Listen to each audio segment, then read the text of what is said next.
وعلى ماتش على ماتش صراحه ماتش قاصح.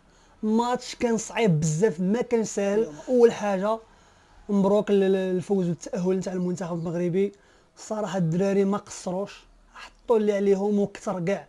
صراحه ماتش كان قاصح، وقلنا في الاول ان الماتش نتاع كندا هو البياج نتاع المونديال.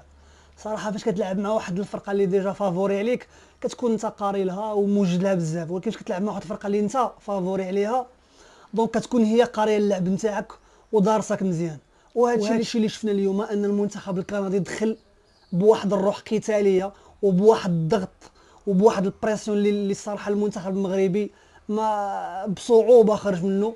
كنا كنتسناو الهايدريشن بريك باش اللاعب يتنفسوا ولا المدرب يهضر معاهم شويه، والحمد لله شفنا اللعب شويه تغير، ولكن مع ذلك بقينا كنستقبلوا واحد البريسيون اللي تسالى حتى الشوط الاول. ولكن كيف كنقولوا ديما عندنا مدرب الصراحه من الطراز العالمي ومن الصفوه ومن الخطوط الاولى.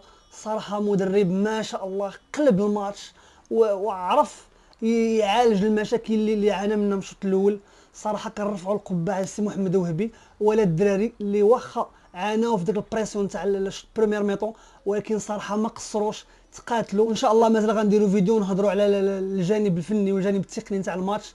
واليوم بغينا نديروا هذا الفيديو قصير باش نشاركوا الفرحه مع بعضياتنا، واللهم لك الحمد وفقنا باش نتكاليفياو وديما مغرب. والسلام عليكم.